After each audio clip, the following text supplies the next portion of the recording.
Yes, it certainly is the Anthony Cumia Show. Another Sunday night. Look at that. How quickly they go by, don't they? Still light out for most of the people, I guess. I guess for everybody. What am I talking about? Always nice to see. I'm one of those I like it lighter, later kind of guys. I think my dog's barking. See, the cat and the dog, it's like a cartoon over here. Just picture a cartoon where a guy is in his studio trying to do his show, and right outside the door, the cat and dog are chasing each other. I'm not bragging, but it's a pretty big house. Pretty big house, but they have to do it right outside the door so everyone can hear the barking dog on the Anthony Cumia Show here on a wonderful Sunday night. I'll see if someone else in the house notices and dispenses with the noise. In the interim, I do apologize. I hope your dog and cat people. It's no lie. When you have both, oh boy, what an adventure it has been. Got this dog a few weeks ago. He's a Belgian Malinois, and they're wild animals. These things are insane. They're police dogs. They're army dogs. One of the funniest bits I saw Shane Gillis doing was when he was talking about the dogs when they killed El Zarqawi or El Baghdadi, one of those daddy Zowie guys. And it was like, yeah, the dogs got him. He was crying. It was like, yeah, that's the kind of dog I got. The ones that make terrorists cry because they're being eaten. But I think we've gotten rid of the barking issue. Welcome.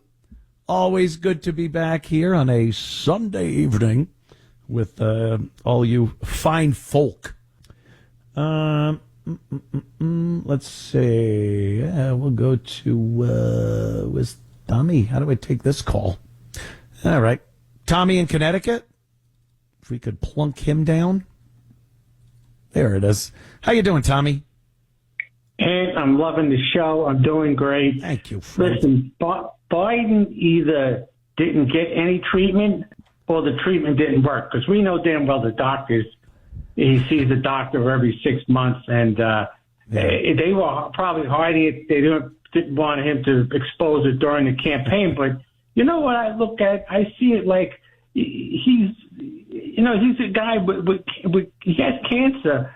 But the thing with Biden is, and the problem with him is, he's a big vote getter. That's why Obama put him on the ticket. He's a big vote getter. Go Buchanan, go baby. Is this Steve? Go Buchanan, go baby. I thought it was Steve. Go Buchanan, go baby. You're a man, Anthony. Take it easy, bro. All right. I think my phones are a little screwy where I don't have as much control as I did with picking up and putting down as I did the other day, but we'll figure it out. Yeah. I mean, it is Steve from Manhattan, but he does make a valid point. Former shock jock Anthony Cumia with you this Sunday evening. Let's talk to the lovely Susan from just very vague upstate New York. Susan, what's up? Oh, my. Well, listen, I want to try to tie a couple topics together when you're talking about how the Democrats' policies are, their results are hurt the minority communities. I'm going to move to the domestic side.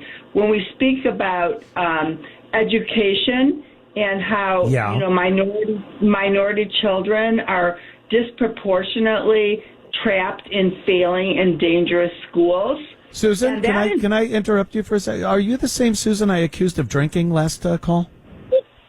Oh, you mean they gave me a sobriety test or something? You sound like maybe you've had a couple of beverages this evening. Maybe brunch. Did you keep going from brunch, a mimosa, and then you just kept going?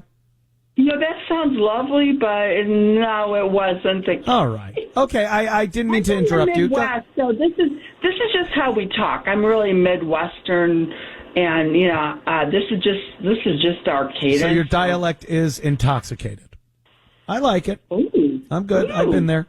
All right, Susan. I hate to have interrupted you, but go ahead. No, go ahead. No, because I really think you were bringing up a very good point. Of course. And I wanted to bring it home to and actually Donald Trump and all the whole movement to try to mitigate this dysfunction and how it does disproportionately affect minority communities and children, because the outrageous lack of being able to, read, write, do math. Right. We're seeing, especially in the urban areas, where guess who has been in charge for decades?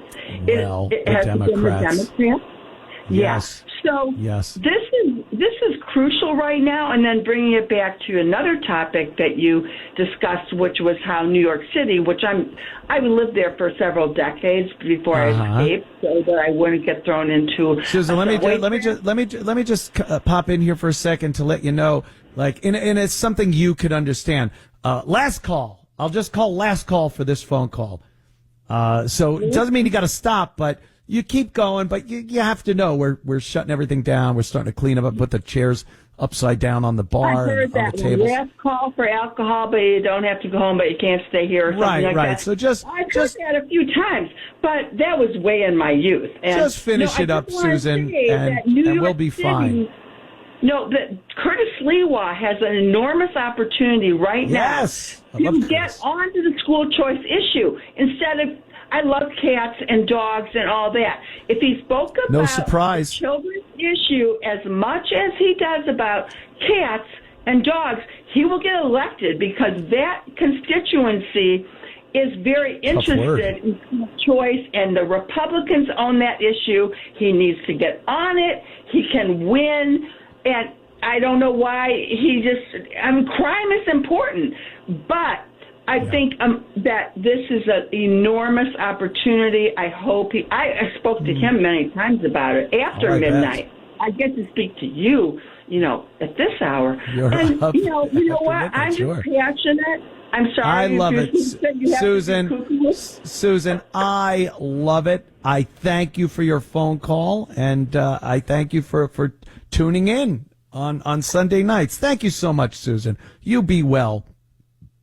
Ooh, a little bit of a couple of nips in the bottle during that. Yeah.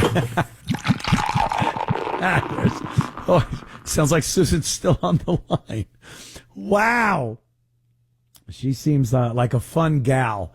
I used to call them fun gals back in the old days. You gotta love it, right? Please, of course you do.